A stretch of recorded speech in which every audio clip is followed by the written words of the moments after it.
कहानी की शुरुआत होती है एक देवी से जो गलती से एक आत्मा को मिडगार्ड नाम की एक जादुई दुनिया में समन कर लेती है। जब उस आत्मा को यह पता चलता है कि उसकी नई जिंदगी अब एक अनजान दुनिया में शुरू होने जा रही है, वो घबरा जाता है और उस डर में वह देवी पर गुस्सा जाहिर करता है। लेकिन देवी उसे माफ करने की बजाय सीधे मिडगार्ड भेज देती है, एक जादुई, रहस्यमयी और पूरी तरह अनजान दुनिया में।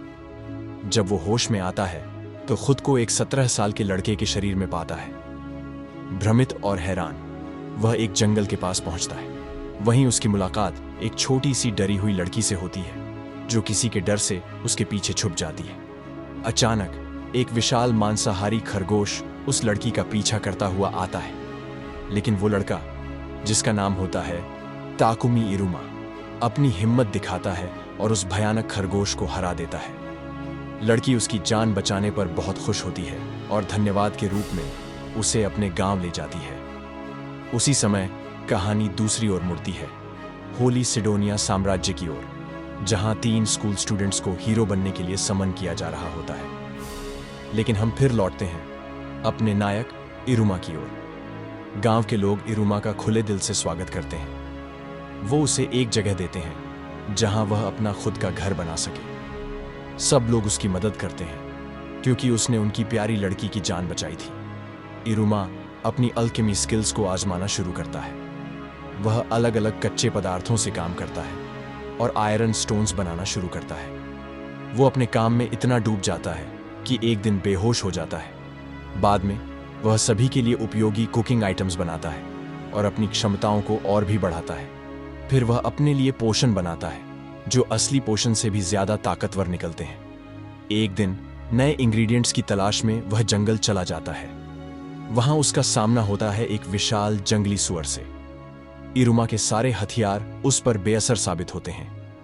जब उसे लगने लगता है कि शायद अब उसका अंत आ गया है, तभी उसकी नजर एक विशाल स्पाइडर मॉन्स्टर पर पड़ती है। दोनों मॉन्स्टर्स को देखकर इरुमा अपनी सारी उम्मीदें खो देता है। लेकिन फिर उसे याद आता है, मैं इस कहानी का मुख्य किरदार हूं, मैं यूं ही नहीं हार सकता। एक जबरदस्त संघर्ष के बाद इरुमा उस सुअर को हरा देता है और जब वो स्पाइडर को मारने जाता है तो देखता है कि वह पहले से ही घायल है।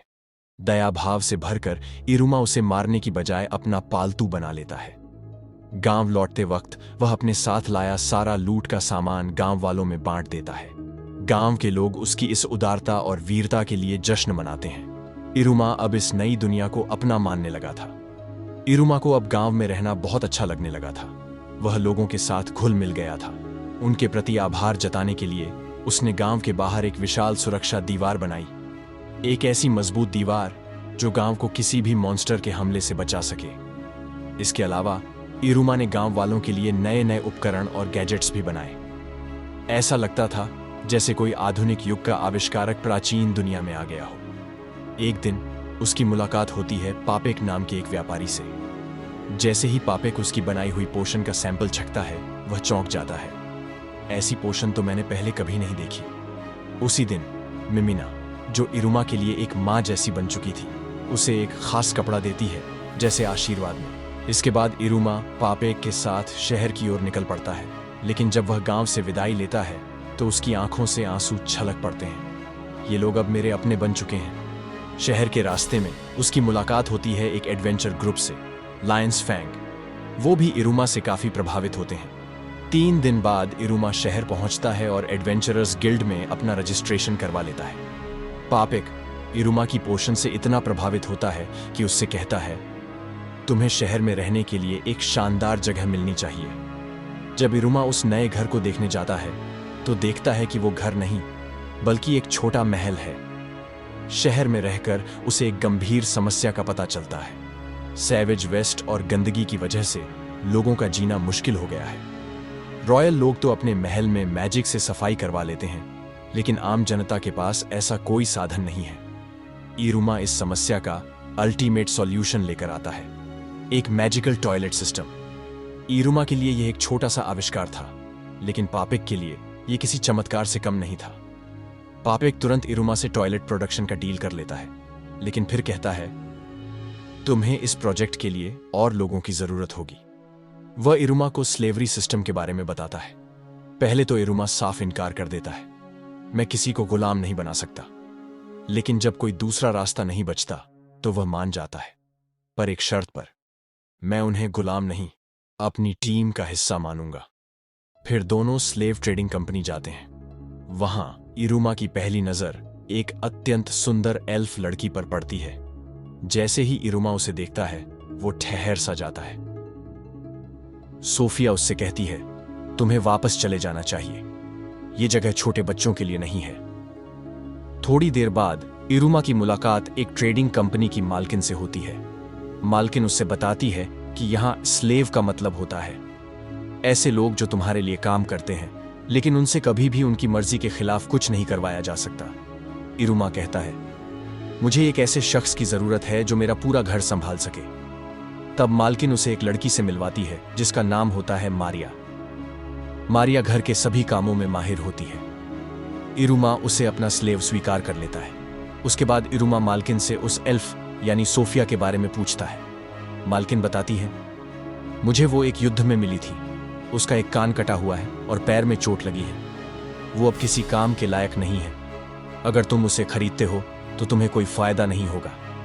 लेकिन इरुमा एल्फ का स्टेटस देखकर उसके अंदर छिपी संभावनाओं को समझ जाता है। वो उसे खरीदने का फैसला करता है और वादा करता है कि वो उसे ठीक करेगा। ये देखकर मालकिन दोनों लड़कियों का इरुमा के साथ कॉन्ट्रैक्ट करवाती है। जैसे ही तीनों इरुमा के घर पहुंचते हैं, उसकी इंतजार में खड़ी माल पे इरुमा पर कूद जाती है। ये देखकर मारिया और एल्फ दोनों घबरा जाते हैं। इरुमा उन्हें समझाता है, वो मेरी पेट है। दोनों थोड़ा शांत हो जाते हैं। इरुमा एल्फ का इलाज करने के लिए दवा बनाता है। उसका असर देखने के लिए वो पहले खुद पर ही एक्सपेरिमेंट करता है, लेकिन सोफिया उसे गलत समझ लेती है और इरुमा पर हमला कर देती है, लेकिन अपनी चोट की वजह से वो बेहोश हो जाती है। तब इरुमा अपनी मैजिक से उसकी चोट को ठीक कर देता है। जब सोफिया नींद से जागती है तो वो तुरंत मारिया से कहती है, चलो यहां से भाग जाते हैं। लेकिन मारिया उसे सब कुछ समझा देती है, कैसे इरुमा ने उसका ख्याल रखा, उसका इलाज किया और कभी उसकी मर्जी के खिलाफ कुछ नहीं किया। ये सुनकर सोफिया का इरुमा पर भरोसा बढ़ने लगता है। अब इरुमा अपनी अल्केमिस्ट स्किल का असली फर्क महसूस करने लगा है।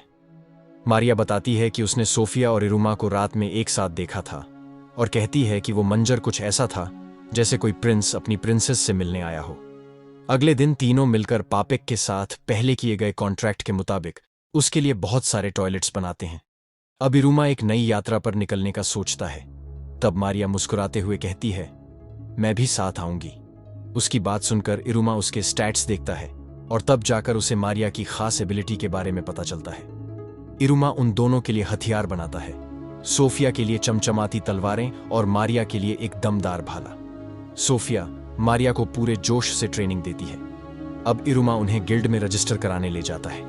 दोनों का रजिस्ट्रेशन पूरा होने के बाद इरुमा एक जी रैंक का क्वेस्ट ले लेता है। तभी हर एनीमे की तरह 3 गुंडे आ जाते हैं और उन्हें परेशान करने लगते हैं, लेकिन इरुमा उन्हें मजेदार तरीके से सबक सिखाता है। तीनों अपनी क्वेस्ट पूरी करने के लिए जंगल की ओर निकलते हैं। उधर सिल्विया और मालपे ने मिलकर सभी गोब्लिन्स को खत्म कर दिया होता है, लेकिन तभी उनके सामने गोब्लिन मास्टर आ जाता है।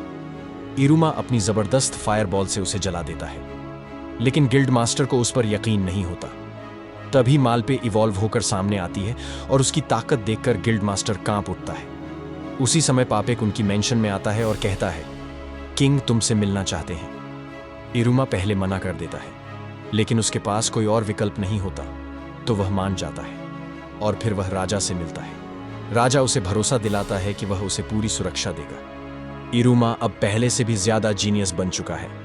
उसने तो उस अजनबी दुनिया में रेफ्रिजरेटर तक बना डाला। हर कोई उसकी सोच और काम देखकर हैरान है। कुछ दिन बाद इरुमा एडवेंचर गिल्ड जाता है क्योंकि उसे मिथ्रिल चाहिए होता है। रिसेप्शनिस्ट बताता है कि नॉर्थ वेस्ट में एक शहर है जहां के माइंस में मिथ्रिल मिल सकता है। इरुमा तुरंत एक क्वेस्ट एक्सेप्ट करता है और माइनिंग के लिए निकलने ही वाला होता है। तभी गिल्ड मास्टर वहां आता है और उससे एक और काम देने लगता है। अगर तुम ये काम कर दो तो मैं तुम्हारा रैंक बढ़ा दूंगा, गिल्ड मास्टर मुस्कुराते हुए कहता है। इस नए काम में इरुमा की मुलाकात होती है लायन फैंग्स ग्रुप के एक मेंबर से। मिशन पूरा करने के लिए इरुमा पापेक के साथ एक कैरेज और उसे चलाने के लिए एक घोड़ा मांगता है, लेकिन दूसरी तरफ सिल्फिया घबरा जाती है। शाम ढलने लगी है और इरुमा अभी तक वापस नहीं आया। उसके दिल में बेचैनी और डर छाने लगता है। गुस्से और चिंता के मिले जुले इमोशंस के साथ वह इरुमा को ढूंढने निकल पड़ती है। तभी इरुमा लायन फैंक्स के उस मेंबर के साथ घर लौट रहा होता है, लेकिन सिल्फिया उन्हें देखते ही गुस्से से अंधी हो जाती है। उसे लगता है कि इरुमा किसी चोर के साथ है और बिना सोचे समझे तुरंत हमला कर देती है। इरुमा झट से सिचुएशन संभालता है और सब कुछ शांति से समझा देता है। सिल्फिया शर्मिंदा हो जाती है और माफी मांगती है। फिर सब लोग मॉन्स्टर हंटिंग के लिए निकल पड़ते हैं। जैसे जैसे वो जंगल के अंदर घुसते हैं, वैसे वैसे अंधेरा घना होता जाता है। वहां उनकी टक्कर होती है एक ट्रेंट से, एक ट्री मॉन्स्टर जो काफी बड़ा और खतरनाक होता है। सब मिलकर ट्रेंट को हरा देते हैं, वो भी टीम वर्क और स्ट्रेटेजी के साथ। उसके बाद सब गिल्ड वापस पहुंच जाते हैं। अब उन्हें मिथ्रिल माइनिंग केव के लिए एक नया क्वेस्ट लेना पड़ता है, क्योंकि बिना ऑफिशियल क्वेस्ट के वहां जाना मना है। जैसे ही वो केव के पास पहुंचते हैं, उन पर आयरन मोल्स का अचानक हमला हो जाता है, लेकिन इरुमा अपनी लाइट मैजिक का इस्तेमाल करके सभी आयरन मोल्स को हरा देता है। वो वहां से मिथ्रिल और एडामेंटम ओर निकाल कर ले आता है और उनसे मजबूत इक्विपमेंट बनाता है। जैसे ही इरुमा के प्यूरिफिकेशन मैजिक के बारे में चर्च ऑफ डिवाइन लाइट को पता चलता है, वो तुरंत राजा के पास जाकर विनती करती है कि इरुमा को इसे रोकना होगा और उसे होली एम्पायर साइडोनिया के सामने आत्मसमर्पण कर देना चाहिए। लेकिन राजा उसकी बात को सख्ती से इनकार कर देता है। इरुमा को यह सारी बात पापेक बता देता है कि चर्च ऑफ साइडोनिया ने उसे अपना टारगेट बना लिया है। साथ ही वो चर्च ऑफ क्रिएशन के बारे में भी कुछ रहस्य बताता है। बाद में पापेक इरुमा को यह भी बताता है कि रॉयल मैजेस्टी उससे मिलना चाहती है। इरुमा सबके लिए नए नए कपड़े बनाता है और उनके सफर के लिए एक कैरेज गाड़ी बनाने का सोचता है। कैरेज खींचने के लिए थर्मो लोग एक मॉन्स्टर हॉर्स ढूंढने के लिए जंगल चले जाते हैं। तभी मैपल को कुछ अजीब महसूस होता है और वो जंगल की तरफ निकल जाती है। वहां उसे एक घोड़ा नजर आता है जो पूरी तरह से घायल होता है। मैपल उसे बचाने की कोशिश करती है, लेकिन दुश्मन मॉन्स्टर्स की तादाद ज्यादा होने के कारण वो कुछ नहीं कर पाती। तभी इरुमा वहां आकर उसे बचा लेता है।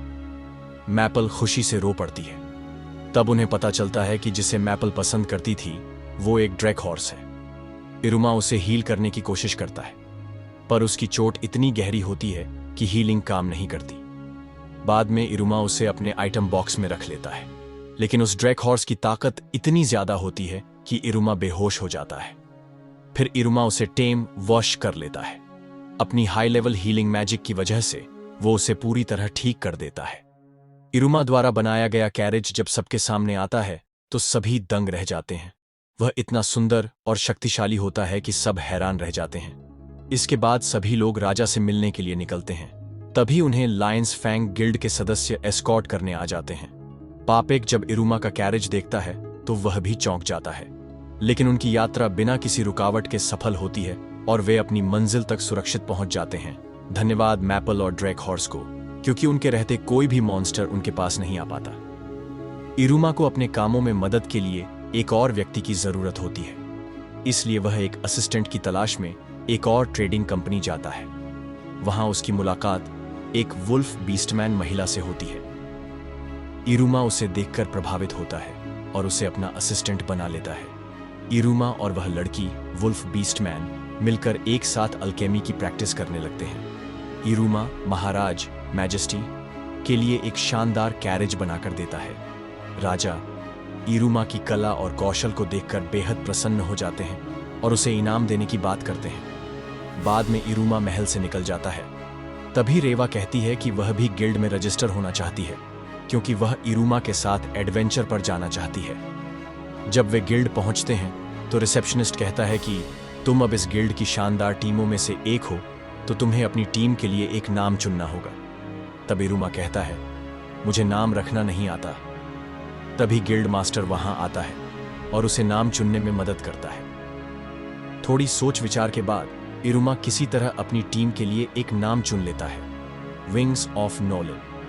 बाद में इरुमा पर दुश्मनों का हमला हो जाता है, लेकिन मैपल की मदद से वह सबको हरा देता है। इसके बाद सभी लोग सोचते हैं कि अपने घर की सुरक्षा के लिए एक गार्ड रखना जरूरी है। इसके लिए वे एक गोलेम खोजने निकलते हैं। सौभाग्य से उन्हें एक गोलम मिल भी जाता है और वह तकुमी के साथ किसी अजीब कारण से बहुत जल्दी घुल मिल जाता है। इरुमा उसे अपना दोस्त बना लेता है और उसे टाइटन नाम दे देता है। इरुमा अपने नए दोस्त गोलेम के साथ एक नए डंजन को क्लियर करने जाता है। वहां उनका सामना हजारों मॉन्स्टर्स से होता है, लेकिन इरुमा अपनी टीम की मदद से उन सभी मॉन्स्टर्स को हरा देता है। डंजन के अंदर उन्हें एक दुर्लभ खजाने ट्रेजर चेस्ट की प्राप्ति होती है, लेकिन थोड़ी देर बाद दिखाया जाता है कि इरुमा और उसका साथी डंजन के एक ट्रैप में फंस जाते हैं। किंतु किस्मत अच्छी होती है, इसलिए सभी लोग सुरक्षित बच जाते हैं। तभी एक और खतरा सामने आता है। डंजन का बॉस उन पर हमला करता है, जो एक विशाल और भयानक ड्रैगन होता है। लेकिन इरुमा और उसकी टीम मिलकर अपनी पूरी ताकत लगाकर उस ड्रैगन को भी हरा देते हैं। इसके बाद राजा का मंत्री इरुमा के पास आकर बताता है कि एक छोटे से गांव पर मॉन्स्टर्स ने हमला कर दिया है। गांव के राजा और रईस लोग अपनी प्रजा को छोड़कर खुद भाग गए हैं। मंत्री इरुमा से कहता है कि उन लोगों की रक्षा सिर्फ तुम ही कर सकते हो और यह काम केवल तुम्हारे लिए ही है। इरुमा इस जिम्मेदारी को स्वीकार करता है और उस गांव के लोगों के लिए एक नया सुरक्षित गांव बनाता है। उनकी सुरक्षा के लिए गांव के चारों तरफ मजबूत दीवारें बनवाता है और एक बड़ा सा सुंदर महल भी बनवाता है। दूसरी तरफ दिखाया जाता है एक महिला, मणि, जो मॉन्स्टर्स के हाथों अपने पति को खो चुकी होती है। वह हर रोज उदासी भरे चेहरे के साथ किसी अपने का इंतजार करती रहती है। लोग इरुमा के नए गांव में रहने के लिए आने लगते हैं और तब सोफिया उस महिला मणि से मिलती है। मणि की कहानी सुनकर सोफिया का दिल पिघल जाता है और वह उसकी मदद करने का फैसला करती है। सोफिया उसे इरुमा के पास ले जाकर कहती है कि उसे किचन में काम पर रखा जाए, लेकिन मणि इस प्रस्ताव को ठुकरा देती है और चुपचाप जंगल की ओर निकल जाती है। तभी गांव में अफरा तफरी मच जाती है। लोग चिल्लाने लगते हैं, मॉन्स्टर आ गए, मॉन्स्टर आ गए। सभी लोग तुरंत गेट बंद कर देते हैं, लेकिन मणि तो अभी भी गांव के बाहर होती है। इरुमा तुरंत वहां पहुंचता है और हीरो की तरह उसे बचा लेता है। इस घटना के बाद मणि इरुमा के लिए काम करने के लिए तैयार हो जाती है। कुछ समय बाद एक नाइट इरुमा को बताता है कि शहर में हीरोज आ चुके हैं। ये वही लोग हैं जिन्हें सिडोनिया एम्पायर ने समनिंग मैजिक के जरिए इस दुनिया में बुलाया था, लेकिन अब इन हीरोज के नाम बदनाम हो चुके हैं। उन पर खून और ताकत का नशा छाया हुआ है। जब इरुमा गिल्ड पहुंचता है तो वहां उसकी मुलाकात उन्हीं हीरोज से होती है। वे लोग इरुमा से कहते हैं कि सोफिया को उनके हवाले कर दिया जाए, लेकिन इरुमा उन्हें अच्छी तरह सबक सिखाता है और वे सब वहां से भाग जाते हैं। एक रात एक वादा थोड़ी देर बाद उन हीरोज में से एक लड़की रात को इरुमा के महल में चुपके से आ जाती है। उन दोनों के बीच कुछ गहरी बातें होती हैं। आखिर में वह लड़की इरुमा से मदद मांगती है। इरुमा उससे वादा करता है, मैं तुम्हारी मदद जरूर करूंगा। अंत में एक और भयानक दृश्य दिखाया जाता है, डंजन ब्रेक। हर तरफ से मॉन्स्टर्स निकलकर गांव पर हमला कर देते हैं, लेकिन इरुमा और बाकी सभी एडवेंचर्स मिलकर उन मॉन्स्टर्स का सामना करते हैं और उन्हें हरा देते हैं।